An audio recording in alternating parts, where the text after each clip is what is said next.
Кіберпанк – шмат забагованого коду, чи шедевральна гра на рівні третього Відьмака. Є дві популярні думки стосовно цієї гри, і обидві вони мають своє підґрунтя та їх прихильників. І для того, щоб зрозуміти, чи дійсно це шедевр, чи фіаско, потрібно пройтися по складовим гри та порівняти їх. Вітаю на моєму каналі. Заварюйте чай, історія буде довга.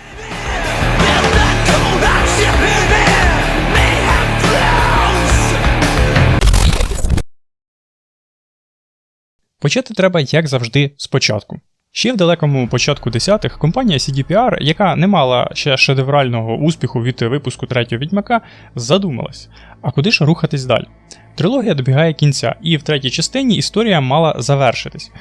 А пиляти щось вже після завершення – така собі ідея. Такі проекти ніколи не приносили успіху, лише гроші, але так не закріпитися в ігровій індустрії. Тому було вирішено спробувати новий сеттінг. На мою думку, в ті часи на вибір сеттінгу майбутньої гри повпливав новий жанр в музиці, а саме ретро-вейв. Можливо, це всього-навсього збіг, але саме на середину та другу половину 10-х припадає шалена популярність цього жанру та нового, до сьогодні незрозумілого явища, як ностальгія за часом, в якому ніколи не жив. Це явище охоплює мільйони людей.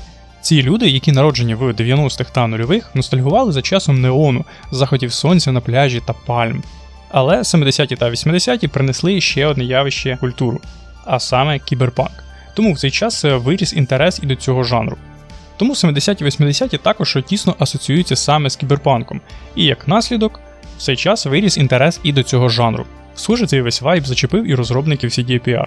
Хай там що послужило причиною цього рішення, але 19 жовтня 2012 року, десь приблизно в момент виходу другого Відьмака, був опублікований короткий ролик, який розкривав назву. А 10 січня 2013-го показали перший трейлер до комп'ютерної гри за мотивами настільної рольової гри Cyberpunk 2020. Цікаво, що гра вийшла саме в 2020 році. В світі гри саме в цьому році рокер-терорист Джонні Сільверхенд підриває ядерну бомбу на даху Арасака Тауер, але дата виходу навряд чи якось приурочена до події в грі. Навряд інвестори, які з року в рік слухали, що гра недороблена і треба час для її допилювання, були фанатами настолки і хотіли прямо бачити дату релізу саме в 2020. І тут цікава ситуація. З одного боку, розробники винесли урок з Відьмака та зробили гру не такою довгою. Основна сюжетна лінія проходиться, якщо не за вечір, то за кілька вечорів точно. Пробігається вона дуже швидко.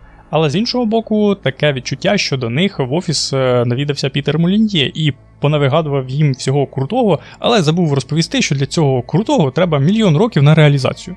Багато механік пішло під ніж після того, як пройшло вже 8 років, як Дамбілі Бамбас. Вибачте, це не оттуда. 8 років розробки пройшло, гра не випущена, а інвестори душать за горло. Прості роботяги під кінець розробки кранчили, щоб тільки випустити гру вчасно. І ось день релізу. І це був провал. Старт гри був гірше нікуди. Особисто я, це моя суб'єктивна думка, покладаю цю провину на інвесторів. Все-таки, якби на їх тиск, гра б може і вийшла на якийсь там рік пізніше, але хоча б була в адекватному стані. Отже, стан гри. На момент виходу він був, відверто кажучи, такий собі. Але на мою думку, ще одна причина такого гейту гри – це були якраз казуали та норміси. І не подумайте, я проти них нічого не маю, це дуже велика частина споживачів. Проблема тільки в тому, що казуали і норміси не хочуть ні в чому розбиратися. Для таких людей просто треба ставити обмеження. Пояснюю. Відьмак 3 теж виходив в період кросгену. Вийшла 4-та плойка, але ще було купа трійок. І тоді компанія прийняла правильне рішення випускати третього Відьмака лише для PS4. Кіберпанк чогось вирішили випустити на PS4. Хоча самі розробники казали, що в основному орієнтувалися вже на PS5. Проаналізуйте крики незадоволення. Вони лунають саме від власників 4-ї плойки. І там гра дійсно була просто жахлива. Я прекрасно розумію людей, які повертали гроші. Чудово, що компанія пішла на зустріч гравцям та прийняла ці повернення. А ще більш приємно, що гру не закинули і з кожним патчем відчувалося, що гра стає кращою. Якщо повернутися до політики компанії, то відмова від PS4 породила б менше гейту, ніж так, як воно сталося. Користувачі ПК хоч трохи орієнтуються в залізі і не купують ігри, які погано будуть працювати на їх ПК, бо читають мінімальні параметри. А якщо і запускають такі ігри, то не дивуються, що в якихось місцях щось там працює неправильно. Користувачі консолей не будуть розбиратися, що отут текстура не підвантажилася, бо на їх четвертій плойці HDD, який не дає тієї швидкості завантаження, яка вимагає гра. Вони просто будуть кричати, що не працює, і звинувачувати розробників. І вина тут буде на розробниках, бо продаючи гру, вони сказали, що гра буде працювати на цьому залізі. А це не так. Якщо ж грати в Кіберпанк на чомусь, що хоч трохи відійшло від статусу мікрохвильовки, то графічних артефактів ви майже не зустрінете. Я на старті стикнувся лише з одним критичним багом, який унеможливлював проходження, але його вже пофіксили. Як на мене, весь гейт гри стосовно багів невиправданий. Скоро виходить Starfield, і всі вже наперед знають, що там буде купа багів і нормально до цього ставляться. Це ж гра від Bethesda. Тоді чому люди аж настільки гейтять гру з гігантським відкритим світом? Для мене було очевидно, що там будуть баги. Я дякую CDPR, що вони не закинули проект, і зараз він в доброму стані. А з виходом примарної свободи ще й українські субтитри додадуть. Хто думав купувати чи ні, бо там баги, то можете бути спокійні. Можливо, щось вам і трапиться, але це будуть скайрімовські баги. Тобто ті, що піднімають настрій, а не ламають проходження. Продовжу я графікою. Графіка тут на доброму рівні. Це не якийсь там прям фотореалізм, але рушій видає соковиту та гарну картинку. Для любителів робити скріншоти було додано фоторежим. В ньому можна обрати ракурс, позу, фільтр та зробити гарний знімок. І цей режим тут не лишній, бо час від часу те, що можна побачити на екрані, так і проситься на тло робочого столу. В технічному плані прикрутили різні технології. FSR для мудешників та DLSS для любителів. Фістинг коштує $300. Та зазвичай клієнту дуже складно по-справжньому розслабитися, розумієте? І я вдягаю цю довгу латексну рукавичку, що простягається до моєї пахви. Окремо хочу виділити постановку. Вся гра відбувається від першої особи. Це дуже класно грає на занурення в історію. Навіть вступна сцена завантажується перед гравцем в реальному часі. Це не пререндер. Тому анімація діалогів пропрацьовані добре. Все органічно та не виникає відчуття дежавю, як це було в Відьмаку. А можливо, таке відчуття не виникає, бо немає цієї кінематографічної вісімки з фокусуванням на обличчі персонажів. Хоча без повторів не обійшлось, і на умовно 40-й годині ви вже будете помічати однакові анімації, особливо в бою. В цілому ж графічна складова на високому рівні. На моєму залізі шляхетських 60 кадрів я не бачив, але 45-50 видає. І отак я і проходив. До речі, 45 кадрів видавало прямо на старті продажу. Тому я й досі не наважую сказати, що гра погано оптимізована, хоча для цього є дуже багато підстав. Сказати, що в плані графіки ця гра дуже важка, не можу, але і не легка точно. Також варто зазначити, що відьмачі вуха стирчать з усіх сторін цього проекту. Іноді це дуже впадає в око. Не думаю, що це погано, просто воно так. Тим більше, що з інтерфейсом в CDPR завжди було сумно. Їм якусь фокус-групу треба нормально підібрати, а то наче вони там якихось збочинців в плані інтерфейсу понадпирали собі, яким норм було тримати кнопку для того, щоб розібрати один предмет. Тримати – це добре, так не розбереш щось випадково. Але не коли тобі треба розібрати 1000 предметів. В якійсь обнові вони додали вікно кількості, але чого так не зробити спочатку? В цілому графіку я б оцінив на 9, бо можна десь і докопатися. А от інтерфейс на 5 з 10, не більше. Наступна складова, яка найбільш, як на мене, впливає на атмосферу, це аудіо. Музика, звуки, озвучка. Почну з озвучки. Каюсь. Перший раз грав на понятно. Наслідки столітньої окупації. Те, що було не виправити, але можна змінити майбутнє. Зараз я повертаюся до практики нульових, коли не було ніяких перекладів. Якщо немає перекладу, граю з перекладачем. І я можу офіційно заявити, що моїм стимулом вивчення англійської стали такі саме ігри. Тому не бійтеся чогось не розуміти. Краще так, аніж піднімати статистику московської мови. Ігророби ж бачать, що цією мовою в цій країні грають, і навіть не запарюються над українською локалізацією. Тому так важливо не користуватися російською ніде, навіть в інтерфейсах програм та сайтів. Хвилинка моралі завершена. Повернімось до Кіберпанк, який отримає текстову українську локалізацію та має прекрасного актора на озвучці. Я за Кіану Рівза. Якщо повернутися до мого першого проходження, то я одразу планував 2 проходження. Перше московською, щоб сприймати основні сюжетні повороти, наступне англомовною, бо Кіану Рівз. Проходити вдруге я почав ще до повномасштабного вторгнення. Зважаючи, що я чув голоси Джоні в двох варіантах, я не хочу якось їх порівнювати. Тому що пропоную ставитися до російської озвучки як до корейської. А саме, вона є, окей. Нам, українцям, від цього має бути ні холодно, ні жарко. Станом на сьогодні не бачу сенсу грати з будь-якою іншою озвучкою, як англійською, бо Кіану Рівз. І він в цій ролі крутий. Можливо, це суб'єктивно, але його виконання мені дуже сподобалось. Не дивлячись на те, що персонаж Джонні Сільверхенда зачіскою та бородою, а ще обличчям, нагадує Джона Уіка. Все ж він відчувається зовсім іншим персонажем. Тут не так, як із Стетхемом чи Віном Дізелем, які дуже часто грають Стетхема і Віна Дізеля відповідно.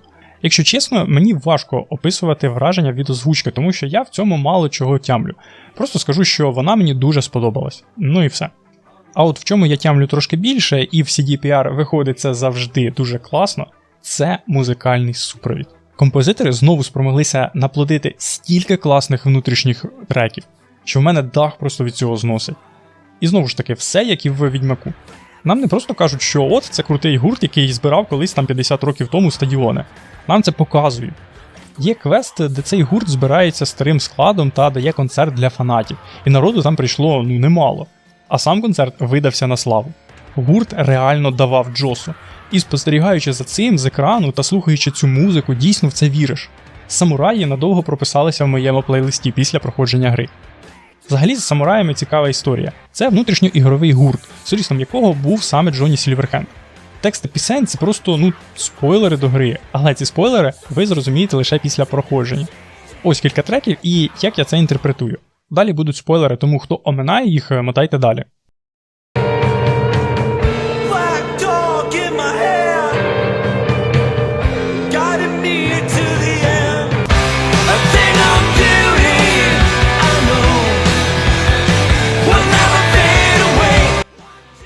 До речі, якщо вам зайшло звучання, то пісні самураїв в реальності виконує гурт Refuse. В них теж дуже крута музика. А ще для кожної радіостанції було написано купу треків. Взагалі для Кіберпанк було придумано нове звучання. Сам Кіберпанк почав звучати інакше з виходом цієї роботи.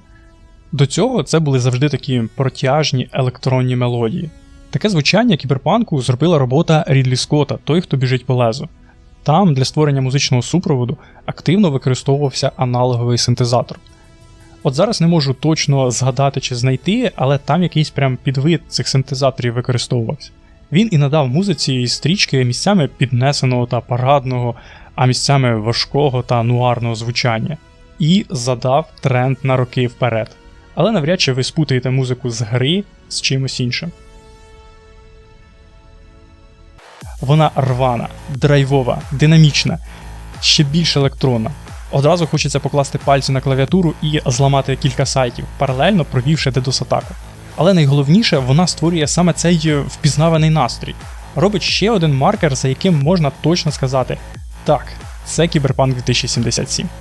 Коротше кажучи, те, що створили композитори CDPR вкупі з різними виконавцями, це просто, фантастика. І тягне на 1000 срібних рук Джоні з 10. Титанічна робота, яка відчувається і яка не пройшла дарма. І тепер час поговорити про основне, що відрізняє ігри від інших видів мистецтва. Це ігролад. Безпосередньо взаємодія гравця та інтерактивного продукту. А розповісти тут є про що. Перше, що треба знати, це адаптація настільної гри. Майкл Понсміт створив першу версію ще в 80-х і з того часу розвивав та доповнював її. В одному з оглядів автор того огляду не розумів, як в світі гри совок не розвалився.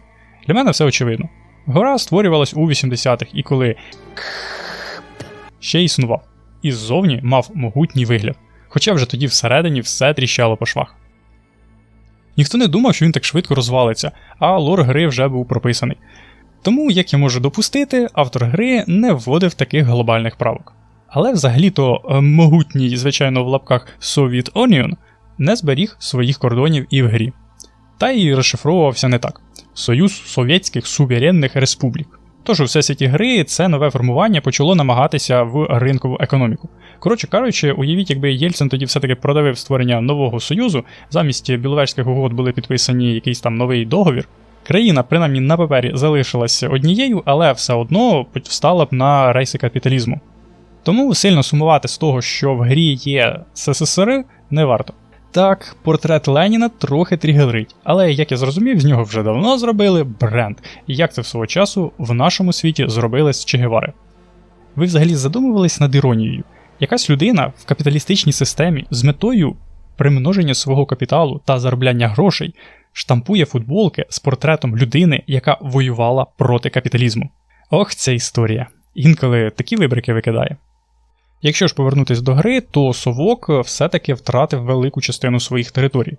В переважній більшості це були нафтогазоносні території Сибіру. А віджала ці території компанія Sovoil з власною ПВК. Що ж, подивимось, може Майк був все-таки близький до істини.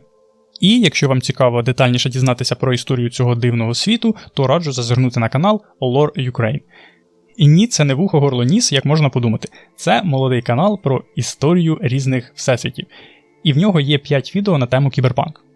Тож пропоную зацінити якесь відео з цього каналу і накидати людині вподобайок та коментарів, щоб автор не закидав канал. Бо про кіберпанк взагалі-то дуже мало лорного контенту українською. І так, це була непостійна рубрика «Що подивитись?». Переходимо нарешті до ігроладу. А ігролад тут повністю РПГшний. Це відкритий світ. Хоча в кожен будинок тут не зайти, та все ж він велетенський. Принаймні він таким здається. Якщо вірити першим посиланням в Гуглі, то площа карти в Cyberpunk 2077 складає 24 квадратних кілометрів, в той час як площа Skyrim – 39 квадратних кілометрів. Але карта в Cyberpunk відчувається величезною саме через насиченість подій на квадратний метр. В тому ж небокраї можна довго гуляти, не зустрічаючи нікого. Так, інколи трапляються якісь розбійники, які дуже швидко виходять, але в цілому, якщо порівнювати ці дві мапи, то мапа Кіберпанку буде більш щільніша на події. І це грає лише на користь. Добре, що розробники не впоролися в гігантизм, як це було з Відьмаком 3. Хоча там той гігантизм добре вписується в сеттінг. Тут же ж він би був не до місця. Відтак, по цих 24 квадратних кілометрах треба якось переміщуватись. Є кілька варіантів. Звичайно, можна пробігтися на своїх двох. Або ж скористатися власним транспортом. Це може бути авто чи мотоцикл.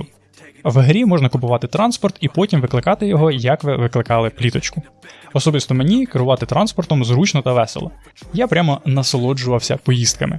От є щось в цій повільній за правилами дорожнього руху поїздці до місця завдання фіксера, як справжній найманець Edge Runner. Не можу сказати, що це прям рівень автосимуляторів чи того ж GTA 5, але цілком приємно для переміщення. Особливо мені подобається їздити з камерою з салону, так занурення в гру максимально повне. На жаль, кастомізацію транспорту вирізали, тому якось персоналізувати свого залізного коня не вийде. Ще одним способом є швидке переміщення. Для цього вам треба підійти до автомату з картою та активувати його, після обрати місце такого ж автомату і переміститися в обрану точку. Така ж механіка переміщення спрацьовує і коли ви заходите в метро, хоча спочатку планувалося прям повноцінне метро. Але кранчі та горіння термінів і срав. І знаєте в чому прикол? Як саме в грі можна швидко переміщуватися, я дізнався десь на 50-й годині. Та й взагалі, що тут можна швидко переміщуватись. Кіберпанк з розряду тих ігор, де швидко переміщуватись мені геть не хотілося. Бо я смакував кожен метр цього міста. Нескінченно довго можна просто ходити по Найт-Сіті та розглядати вивіски та перехожих. Просто шикарна атмосфера, в якій хочеться знаходитись. Хоча перехожі і не відрізняються особливим інтелектом. З інтелектом ворогів все краще. Ну, майже. Вороги тут бігають, стріляють, кидають гранати, але не схильні до якихось складних маневрів, обходів та грамотних штурмів. А якщо ви ще й непомітність вкачали, то взагалі можете перед ними бігати навприсяд. Цим гра викидає з занурення, бо нагадує, що вона в першу чергу все-таки РПГ, а вже потім все інше. Що стосується прокачки, то тут, як і в настільній грі, у вас є ваші характеристики. Сила, рефлекси, технічні здібності, інтелект та cool. Це словом взагалі важко перекласти, тому що воно англійською має декілька значень. Як на мене, правильно перекладати це слово як крутість. Хоча можна ще перекласти як урівноваженість. Адже здатність бути урівноваженим та тверезо оцінювати ситуацію у екстрених умовах – це важлива навичка. Або це слово використовується саме як каламбур і означає і перший, і другий варіант одночасно. Цікаво, як перекладуть це слово в українській локалізації. І я ж поки що буду називати це крутість. Ці характеристики відповідають за навички. Сила відповідає за стійкість, бій на кулаках та неочікувано дробовики. Рефлекси відповідають за автоматичну зброю, пістолети та катани. І тут я бачу паралелі з D&D, де все, що наносить шкоду зблизька, використовує модифікатор сили. А все, що здалеку, та деяка холодна зброя на зразок рапір, використовує модифікатор спритності. В технічних навичках все, що стосується вдосконалення та створення предметів. Інтелект відповідає за хакерські здібності, а крутість за непомітність та холоднокровність. Хоча це можна також назвати лічильником комбо. Прокачуючи холоднокровність, розправляння з ворогами дозволяє ефективніше розправлятися з ворогами. На старті ця система була зламана, ще й деякі здібності не працювали взагалі. Але поступово, латка за латкою, все було виправлено та перебалансовано. Дещо кардинально, як, наприклад, моноструна, яка раніше залежала від крутості, а зараз від рефлексів. Прокачка тут гнучка і працює як в Skyrim. Окремо від основної прокачки качається і кожна навичка окремо. Всього в наявності 20 рівнів, і кожен рівень дає бонус.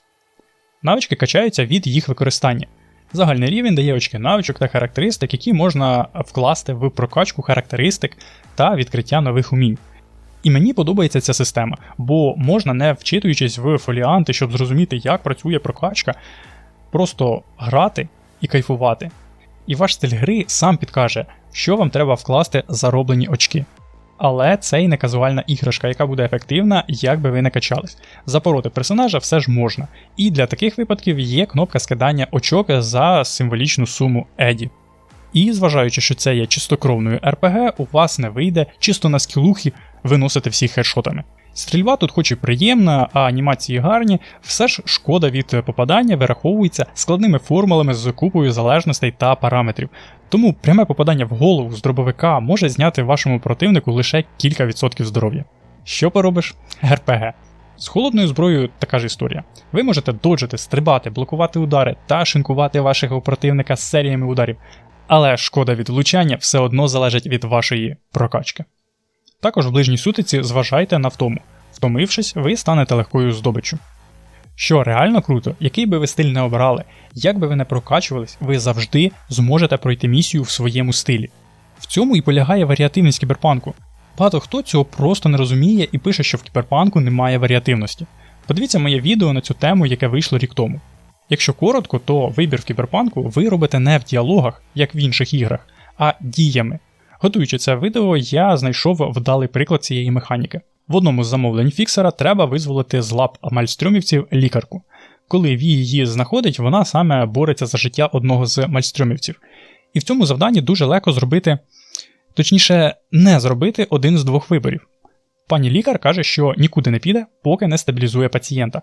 Вона просить просканувати пацієнта, і при цьому з'являється лише одна репліка «Ні, я не буду цього робити». Якщо її натиснути, то пацієнт помре, а лікарка почне читати мораль. Але його можна врятувати. Для цього потрібно зробити дії. Тобто просканувати мальстрьомівця, а потім з полиці подати інжектор. І це настільки нечасто зустрічається в іграх, що я готовий просто співати дифирамби кіберпанку. Вибір діями – це просто крутезний спосіб взаємодії гравця з грою, яку, на жаль, опанували далеко не всі студії. Такий ігролад стимулює уважніше проходити гру та ще й дужче занурює в цей світ.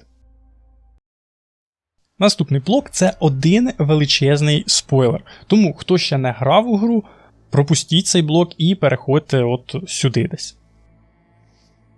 Настав час поговорити за сюжет. І я вкотре переконуюся, що сценаристи в CDPR недарма хліб їдять. В першу чергу Кіберпанк 2077 – це цікава історія, заради якої можна пробачити всі ті косяки і баги, які є в грі. Детально переказувати я його вам не буду. Зав'язка. Зав'язка тут класична. Два напарники заробили певну авторитету в колах найманців і тепер їм пропонують реальну велику справу. А саме викрасти якийсь чіп у самого Юрінобу Арасаки, сина того самого Арасаки. Ну і по класиці справа йде, не по плану. І головний герой трошки вмирає. Кінець гри. Та ні, я жартую. Це лише початок пригоди та перевиховання одного терориста. Чіп, який мали викрасти горе-найманці, зберігав конструкт Джонні Сільверхенда. Навіщо Арасаці його зберігати всі ці роки, я так і не зрозумів. Але факт в тому, що Джонні тепер в голові Ві. І поступово свідомість Сільверхенда переписує свідомість Ві. У Ві не так багато часу, щоб вирішити цю проблему і не щезнути назавжди. Мотивацію у головного героя просто вагон. Ще на 10 таких же людей вистачить. Тому Ві активно починає шукати спочатку замовника, а потім і спосіб вижити. Як виявилось, це технологія Relic. Реклама Relic можна побачити в журналах та білбордах міста. А ще один такий журнал лежить в квартирі Ві, і на ньому робиться акцент при завантаженні. Також саме ця гілка прокачки розблоковується в доповненні. Цей Relic – це технологія Арасаки, яка дозволяє відцифрувати особистість та перенести її, тобто особистість в інше тіло. Технологія ще поки експериментальна, але Арасака вже активно торгує безсмертям. Єдине місце, де можуть допомогти Ві – це корпорація Арасака. Ві рятує Ханако Арасака від замаху та зустрічається з нею. При зустрічі Ві домовляється, що йому допоможуть з Реліком. Після зустрічі Ві трохи стає зле, і після невеликого лікування у Віктора, сидячи на даху, Ві вирішує, що треба співпрацювати з Арасака. Джоні це не подобається, але хто він такий, щоб тут щось вирішувати?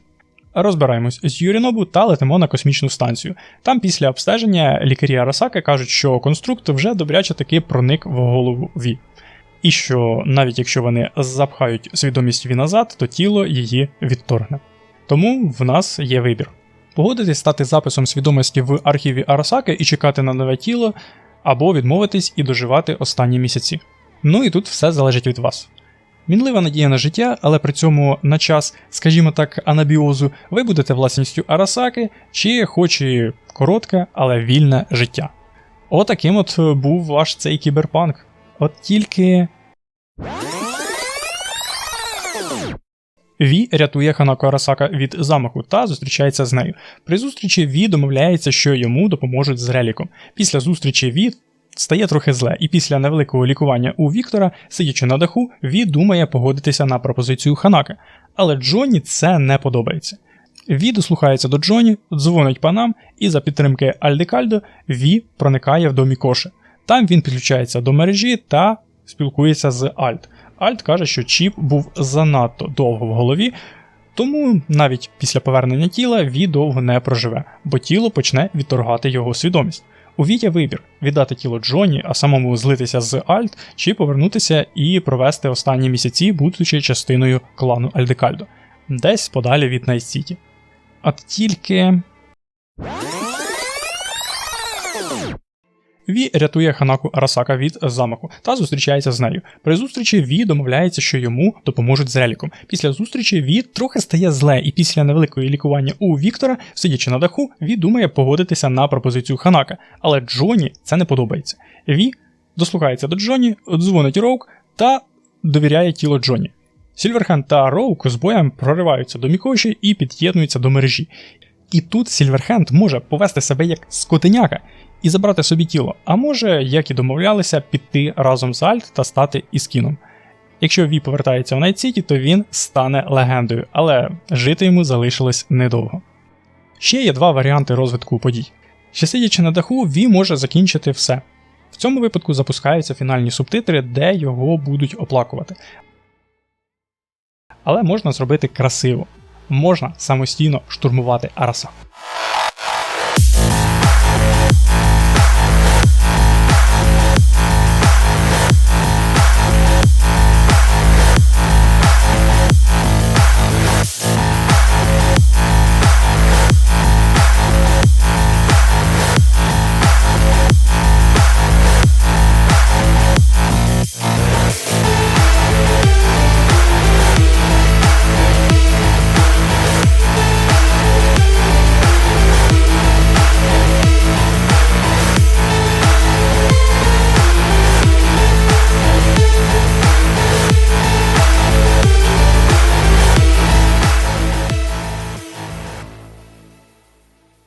Цей варіант запропонує Джоні, якщо довгенько так посидіти і нічого не обирати. Це секретне завершення, і першого разу, просто їйбо, я майже його відкрив.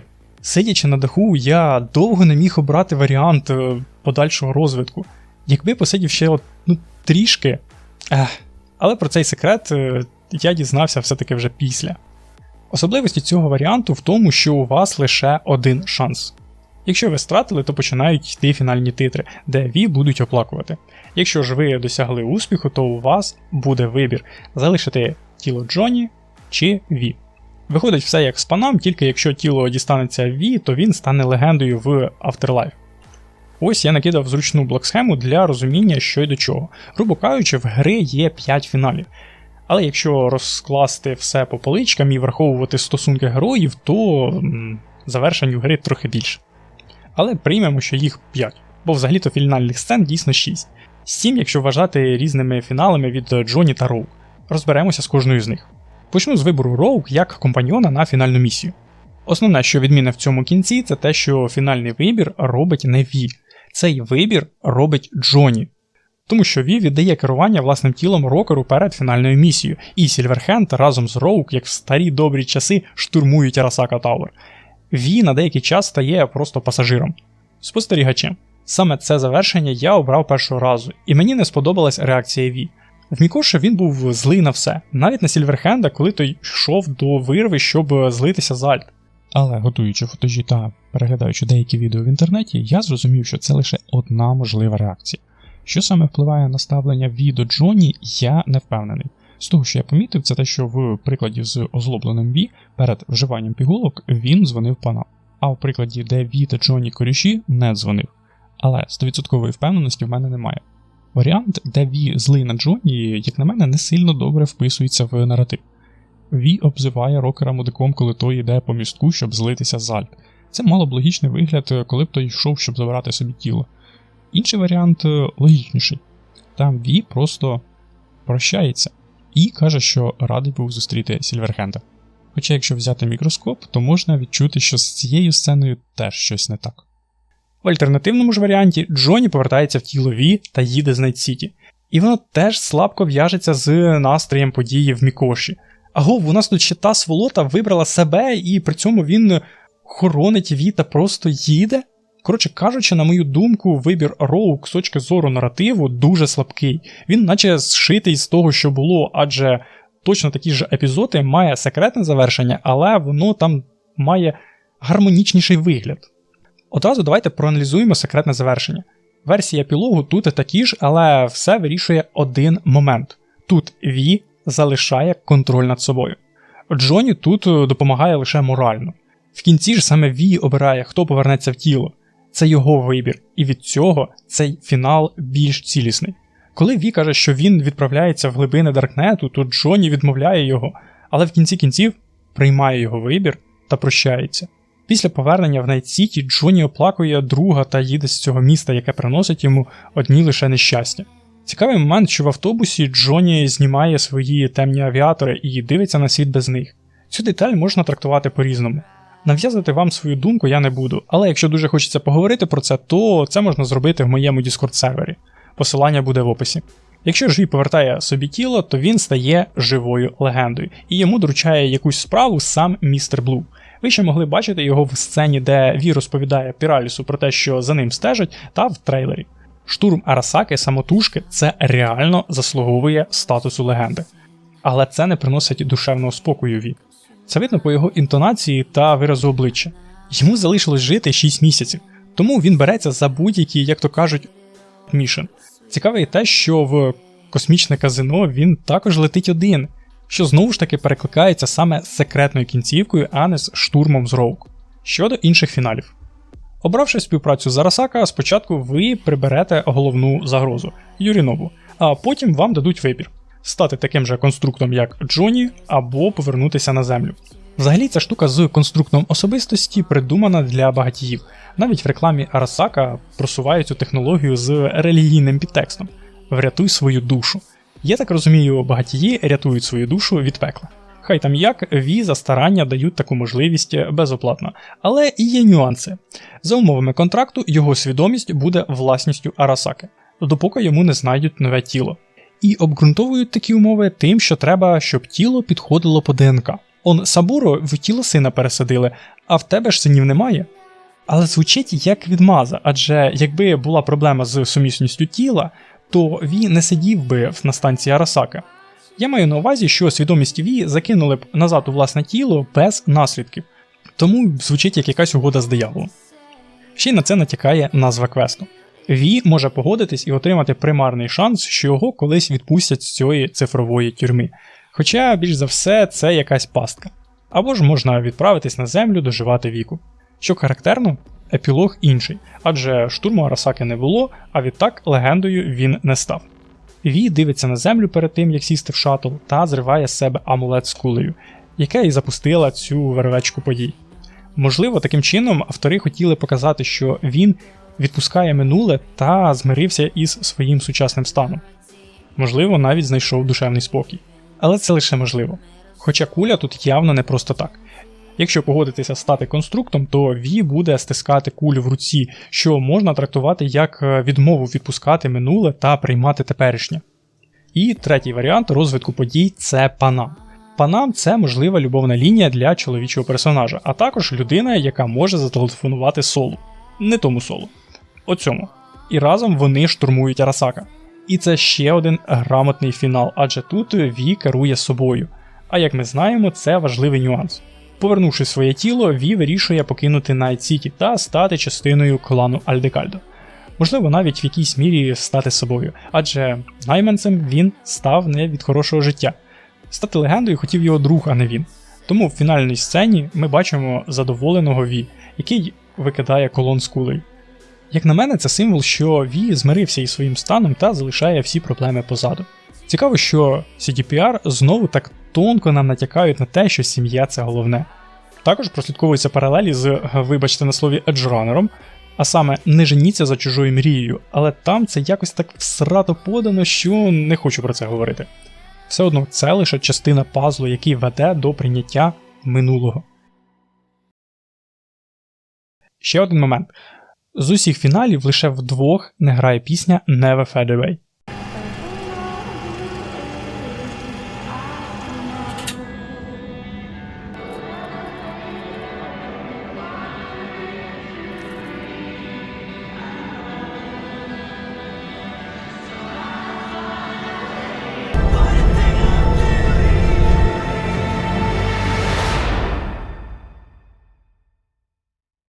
Це в кінці з Панам та з Джоні.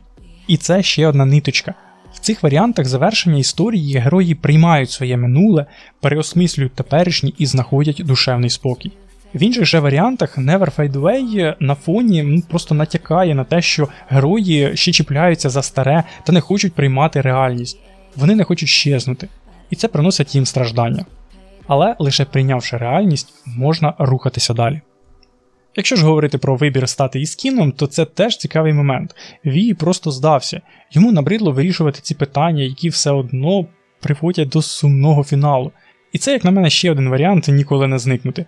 Якщо Ві і так помре, то розчинення в Альт він стане частиною чогось більшого, а не просто зникне.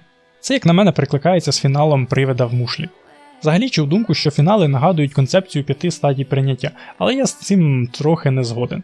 Якщо стадія прийняття добре лягає на фінал з Панам, 4-та, тобто депресія, це там, де Ві зливається з Альт, то на всі інші стадії вже треба натягувати ті фінали. Хоча деякі паралелі прослідковуються. А можливо так воно і є, і за грою дійсно можна зробити якийсь психологічний аналіз. Більш за все, що це відео вийде до виходу огляду на 3-го Відьмака, хоча сценарій на 3-го Відьмака я писав раніше. Там я розповідаю про це детальніше, але ті ж ідеї просуває нам і Кіберпанк. А саме, навчіться приймати свій вибір. Що зроблено, те зроблено. Зробіть висновок і рухайтесь далі. Не зациклюйтесь на минулих помилках, не думайте, що все піде по вашому плану. Існує купа факторів, які ви не контролюєте. Але це не привід складати руки. І не женіться за чужими мріями, а шукайте свій шлях. Ну і сім'я та друзі – це важливо. І це наче те саме, що нам продають на курсах успішного успіху, але це база. Просто цю базу треба ще контекстом навішувати, а інфоцигани цього не роблять. Але то вже зовсім інша тема. Ще я хочу звернути увагу до любителів чорного та білого. Як на мене, тут немає ні хорошого, ні поганого завершення. Тому що це кіберпанк. Тут все навіть жорстокіше, ніж в житті. Кожен фінал тут бочка дьогтю, де кількість меду варіюється від ложки до банки, але суть від цього не змінюється. До речі, от щойно подумав, що гра в якійсь мірі допомогла мені справитися з кризою 27 років. Це там, де усвідомлення, що вже 27 років нічого толком не добився і починається прокрастинація. Після проходження я став по-інакшому дивитися на світ та переосмислив деякі свої цінності. На цьому пропоную завершувати. Отже, що ж таке Cyberpunk 2077? Як на мене, це дуже крута гра з глибоким сюжетом. Є питання до технічного стану, але за сюжет це можна пробачити. Оце приклад справжньої дорослої гри, яка залишає вас з купою думок та тем для рефлексії. Я раджу її всім до проходження. Тим більше, що з виходом примарної свободи в гру буде додана текстова локалізація. Може, нарешті я все-таки зрозумію, про що була мова в фіналі з Сільверхендом. І наостанок. Хочу подякувати Володимиру та Павлу IT115 за разові донати на карту та Велоріас за підписку. Це історичний момент, бо ви перші меценати каналу. Ще раз дякую. Але не забувайте про наших захисників. Закиньте в якийсь перевірений фонд кілька гривень на нашу перемогу. А на цьому в мене все. Пишіть вподобайки, ставте коментарі. До нових зустрічей. О боже, в мене сів голос.